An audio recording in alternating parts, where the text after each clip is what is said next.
welcome to Devo Loves Tacos. I'm Dr. Good, and today we're going to make hominy corn tortillas.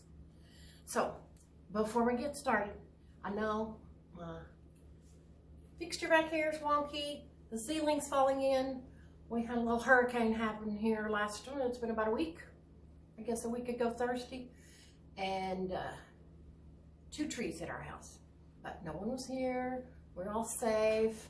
The sunroom took the worst hit, but the tree landed right across there. One of them. The other one sliced off the edge of the garage. But I'm committed to 2 videos a week, so we're back at it. Hominy tortillas. This is the best tortilla you'll ever have if you like corn tortillas, because we're using a can of hominy.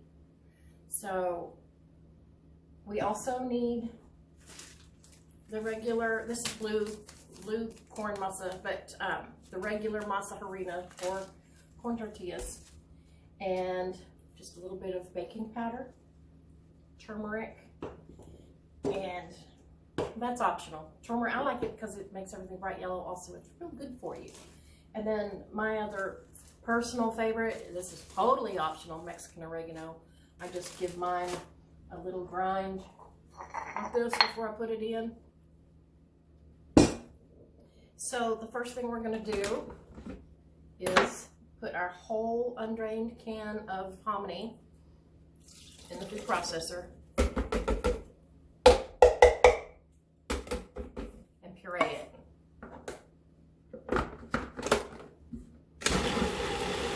Until it's smooth. And then we just add all the other ingredients and roll it into little balls and grill it just like a regular corn tortilla. Ooh, it's pretty smooth. It doesn't have to be perfectly smooth because those little chunks of hominy, oh, those are so good.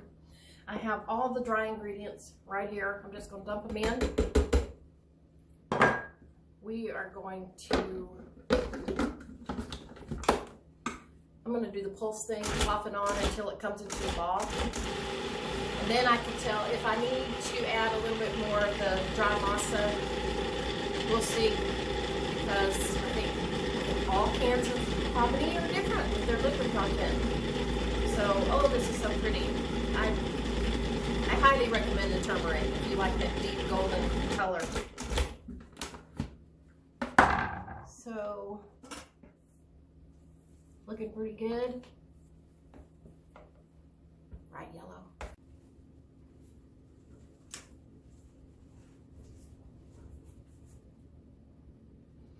Okay, so we got the dough mixed up. I divided it into 12 balls. And how I did that, I cut it in half, rolled it into 2 logs, and then I cut each log into 6 pieces and just rolled them about the size of a golf ball, actually.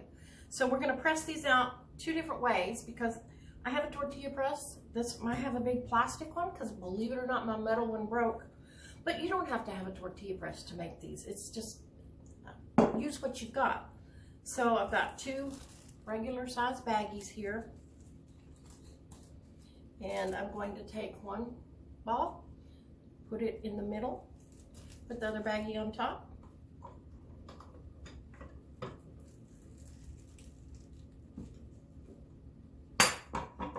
this is what it looks like.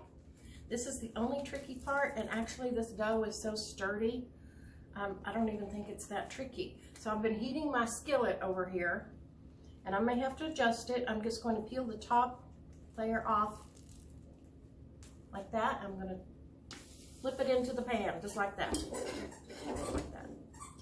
And I probably need to adjust this a little bit.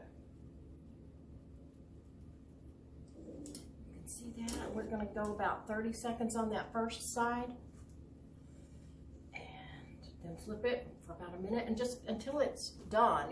It'll be pliable, very pliable when it's done, which is the beauty of these tortillas. If you've ever worked with the masa harina before, sometimes it can be dry. They're always great, fresh, but something about the liquid in the hominy in these, you don't need to dip them in anything before you roll them into enchiladas, which makes them kind of healthy if you don't have to dip them and fry them in oil like a lot of people do. So I'm going to flip this cast iron skillet would be great for these. Mine needs to be reseasoned. Any skillet will work. This is just a non-stick skillet. I'm going to go a few minutes on this side, and while we're doing that, I'm going to show you how easy it is to make with just 2 plates. You don't have to have a tortilla press. So I've got 2 dinner plates, and I'm going to do the exact same thing, except without the press. Put 1 baggie underneath, a little bowl here, the other one on top, and now I'm just going to press down.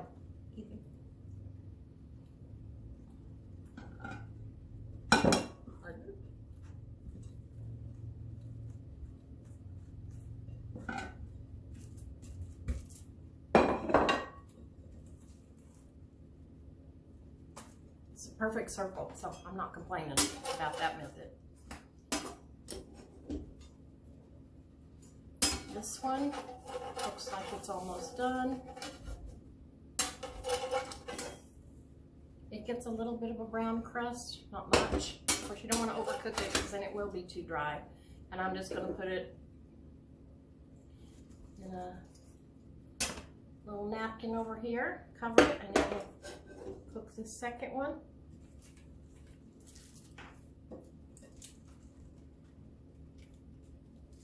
It's just beautiful. Plop it in there with your fingertips, kind of like that.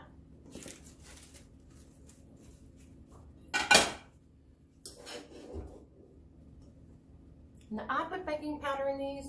I don't know what that adds, except it almost seems to add a little bit of a puffiness or crispiness that most people don't put in their corn tortillas. You can even see it's puffing up just a little bit.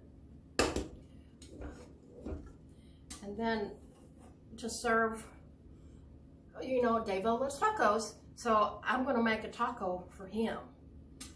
Smoked brisket. Let's see what we got going here. Smoked brisket, some beautiful kind of yellow-orange tomatoes, cheese, lettuce, and some pineapple green chili salsa. Some of you may remember that. So I'm going to flip this. Got a nice little, pretty little brown spot on it there. And so I'm going to make him a taco, but I'm going to show you how I like mine. Oh my goodness.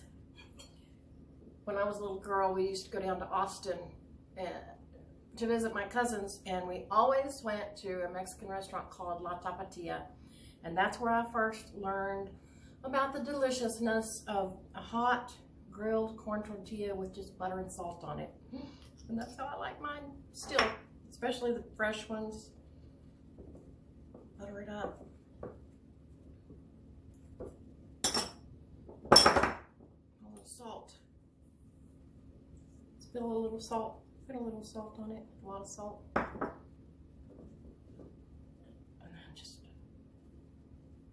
see how pliable that is.